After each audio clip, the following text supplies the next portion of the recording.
बिल्कुल सही बात है हाफिज़ साहब, जिस तफसील के साथ आपने इजहार किया, एक एक चीज़ जो है वो क्लैरिफाई हुई, क्योंकि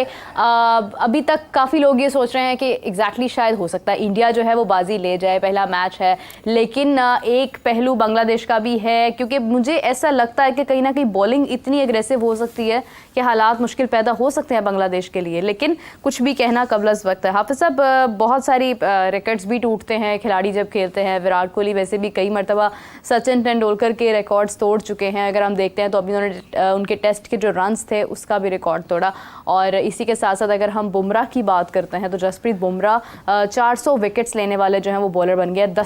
10वें बॉलर बन गया इंडिया की जानिब से। हाफिज़ साहब, ये अचीवमेंट है उनके लिए, और स्पेशली अगर हम देखते हैं तो दोनों सीनियर प्लेयर्स हैं, विराट कोहली इसके बाद कुछ अरसे बाद शायद अपनी रिटायरमेंट भी उन्होंने जिस तरह पहले भी इसका इजहार किया था। तो हाफिज़ साहब, ये रिकॉर्ड्स बनाना और उनको तोड़ना किस तरह से देखते हैं अचीवमेंट को? देखिए, एक तो एक आउट हो गया उनका बांग्लादेश का, बांग्लादेश की एक विकेट गिर गई है, और इसके बाद अब ये सेशन है, इसको कैसे आगे लेकर चलते हैं और कब इंडिया विकेट हासिल करता है। लेकिन रन्स इतने ऑन बोर्ड उन्होंने किए हैं कि इसमें वो दुनिया की किसी भी बैटिंग लाइन को आउट कर सकते हैं। जहाँ तक ताल्लुक जसप्रीत बुमराह का, इसमें कोई शक नहीं है कि उसका शुमार दुनिया के बेहतरीन बॉलर्स में होता है, और इस वक्त भी अगर उनकी आप मुख्तलिफ फॉर्मेट्स में कारकर्दगी को देखते हैं, भले आप T20 में देख लें, वर्ल्ड कप 50 ओवर्स का वर्ल्ड कप देख लें, 50 ओवर्स T20 का वर्ल्ड कप देख लें, या फिर टेस्ट मैच में देख लें। इस टेस्ट मैच में भी देख लें, अभी तक वो मेरा ख्याल 5 विकेटें ले चुके हैं, 4 उन्होंने पिछली इनिंग्स में ली थी, इस वक्त भी 1 विकेट उन्होंने लिया। तो वो बेहतरीन फास्ट बॉलर हैं, और वो बहुत ज़्यादा इंस्पायर करते हैं दुनिया में जितने भी फास्ट बॉलर्स हैं बिलखुसूस, और बिलखुसूस इंडिया के जो लोग, इंडिया में जो यंग टैलेंट आ रहा है उनके लिए एक इंस्पिरेशन ज़रूर है कि आपने जो फॉर्मेट हैं डिफरेंट T20, वनडे और टेस्ट मैच में, आपने किस तरीके से अपने आप को इस काबिल बनाना है कि आप हर तरह की क्रिकेट के लिए अपनी टीम के काम आ सकें। अभी उनका करियर बाकी है, अभी तो एक लंबा सफ़र बाकी है टेस्ट मैचेस में। फ़िट रहते हैं, खेलते रहते हैं, तो बहुत सारे रिकॉर्ड्स जो हैं वो उनके नाम हो सकते हैं इनफरादी तौर पर, कि टेस्ट मैचेस में इतनी विकेटें हो जाएंगी, वनडे में इतनी विकेटें हो जाएंगी। तो अभी एक तवील सफ़र उनका बाकी है। फिट रहते हैं, खेलते रहेंगे, तो यकीनी तौर पर नुमाया जगह पर नज़र आएंगे।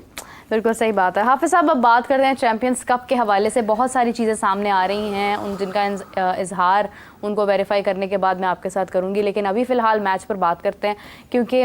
लॉयंस और मार्कोर्स की कल मैच था, और मार्कोर्स की मेरे ख्याल से पहली हार है ये अभी तक। लॉयंस ने विन किया, और इरफान न्याजी की अगर मैं बात करूँ, इरफान खान, तो उन्होंने भी बहुत अच्छी कारकर्दगी कल पेश की, जिसकी वजह से हम कह सकते हैं कि लॉयंस को जो है वो फतहयाब हुए हैं। लेकिन हाफिज़ साहब, टॉस तो वो जीत ही गए थे, और काफ़ी हद तक क्लैरिफाई तो हो गया था कि शायद वो जीत जाएंगे, लेकिन परफॉर्मेंस अपनी जगह है इरफान खान की। तो हाफिज़ साहब, क्या कहेंगे इस हवाले से, जो लॉयंस की विन है और मार्कोर्स की पहली हार है अभी तक? देखिए, बात यह है कि रन्स ऑन बोर्ड हुए हैं दोनों तरफ से, और अगर ये मैच इससे भी ज़्यादा दिलचस्प हो सकता था अगर थोड़ी बेहतर बैटिंग सेकंड इनिंग्स में करने वाली जो टीम है, जो चेज़ की तरफ जा रही थी, चेज़ भी हो सकता था। तो एक बात तो इस मैच से भी एक मतलब फिर सामने आती है कि अगर आप वो चीज़ करेंगे जो उस वक्त मैच की ज़रूरत है, या वो चीज़ आप करेंगे जो आपके मैच को लंबा कर सकती है, आपको फ़तह के करीब लेकर जा सकती है, उस मैच को किसी भी टीम के हक़ में कर सकती है नतीजे के एतबार से, तो आप अपनी मर्ज़ी का या अपने मतलब का जो नतीजा हासिल करना चाहते हैं वो आप कर सकते हैं। तो अगर किसी एक टीम ने पहले बैटिंग करते हुए 350 रन्स बना दिए हैं, और उसके जवाब में लगे कि एक टाइम में आगे 350 से ज़्यादा रन्स भी चेज़ हो जाएंगे, तो फिर ये तो बात क्लियर हो गई कि वहाँ पे पिच ऐसी नहीं है, पिच के ऊपर मलबा नहीं डाला जा सकता। आपको अपनी बॉलिंग को, बैटिंग को, फील्डिंग को, हिकमत अमली को बेहतर बनाते हुए पिच को अगर कुछ मुश्किल भी है तो अपने हक़ में करना है। तो अच्छा हाई स्कोरिंग मैच था, अच्छी परफॉर्मेंसेस देखने में आई, जैसे इरफान न्याजी ने किया 100, सलमान अली आगा ने बड़ी शानदार बैटिंग का मुजाहरा किया, ठीक है, अहमद दानियाल ने बहुत उम्दा गेंदबाजी का मुजाहरा किया, बड़ी अच्छी और बड़ी अच्छी जगह पर, अच्छी लाइन पे, अच्छी लेंथ के साथ, अच्छी पेस के साथ बॉल करते रहे, तसलसल के साथ जो रफ्तार थी उनकी वो देखने लायक थी। बल्लेबाजों के लिए काफ़ी मुश्किलात उन्होंने पैदा की। इफ्तिखार अहमद साहब से कल तवक्को थी कि वो, चूँकि कल तो टेल एंडर नहीं थे, कल तो अच्छे नंबर पर उनकी बैटिंग आई थी, और टीम को उनकी ज़रूरत भी थी उस वक्त जब वो बैटिंग के लिए आए थे। तो वो वक्त था कि जब उनको इनिंग्स को लंबा करना था, इनिंग्स को आगे लेकर जाना था और अपनी टीम के लिए, और वो खेल जाते इफ्तिखार कुछ लंबा खेल जाते तो इस मैच का नतीजा मुख्तलिफ हो सकता था। ये लाजिम नहीं था कि वो हारती उनकी टीम।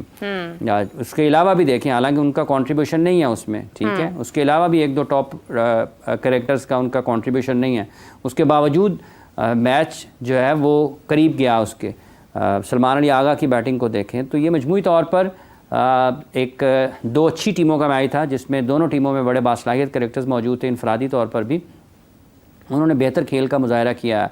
रन्स बहुत ज़्यादा थे, चूँकि जब आप 350 के करीब या 350 के ऊपर 50 ओवर्स में चेस कर रहे होते हैं तो हर वक्त आपके ऊपर स्कोर बोर्ड जो है, ये जो रन रेट है वो आपके साथ चलता रहता है, उसकी वजह से दबाव बनता है। लेकिन उस दबाव से निकलने के लिए आपको उसके मुताबिक हिकमत अमली और बैटिंग करना पड़ती है। फ़खर के रन्स निकले कल,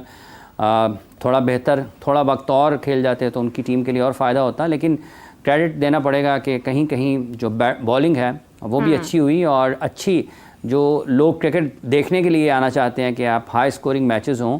उन हाई स्कोरिंग गेम्स में भी अगर आप बॉलिंग को देखते हैं, असगर की बॉलिंग को देख लें, खुशदिल शाह ने जिस तरीके से अच्छे लाइन पर बॉल किए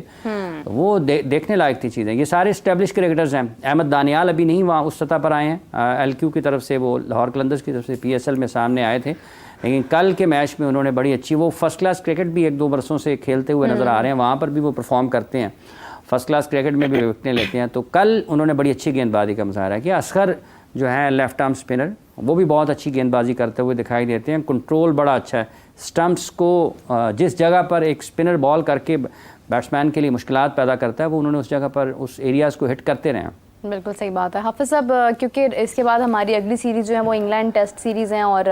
हमें रेड बॉल के ऊपर भी फोकस करना है। कहीं ना कहीं हम इससे पहले बांग्लादेश के साथ अपना मैच हारे हैं, और टिम नेल्सन उस वक्त अगर हम बात करें तो वो हाई परफॉर्मेंस कोच थे, और अभी इश्तहार जारी हुआ है PCB की जानिब से कि उनको एक और जो है वो हाई परफॉर्मेंस कोच जो है उसकी ज़रूरत है, और रेड बॉल क्रिकेट की अगर हम बात करते हैं तो उस हवाले से उन्होंने इश्तहार जारी किया है। हाफिज़ साहब, कोचेस के ऊपर ही फोकस करना, कोचेस की हायरिंग करना, उनके लिए इश्तहार जारी करना, कुछ ना कुछ तो सोचा ही होगा और उसके बाद ही इश्तहार जारी हुआ होगा, तो क्या वजह है कि कोचेस हमारे पास बहुत सारे हैं लेकिन खिलाड़ियों की जब हम बात करते हैं तो उनकी तादाद ज़्यादा है मगर क्वालिटी हमारे पास फिर भी नहीं आती है? देखिए, दो मुख्तलिफ़ चीज़ें हैं कि अगर खिलाड़ियों की तादाद कम है तो उसकी क्या वजह है, और अगर आप कोचेस हायर किए जा रहे हैं तो उसकी क्या वजह है। पाकिस्तान में अभी आप देखते हैं तो इस टीम के साथ इस वक्त जो रुझान नज़र आ रहा है वो यही लगता है कि शायद कोचेस बहुत कुछ बदल सकते हैं अपने तजर्बे से, पाकिस्तान के लिए बदल सकते हैं। उनका लाजिम बात है कि अगर कोई शख्स 20, 25, 30 साल, 40 साल खेल के मैदान में गुजार चुका होता है तो उसका तजर्बा होता है और वो कहीं ना कहीं तो फ़ायदेमंद हो सकता है।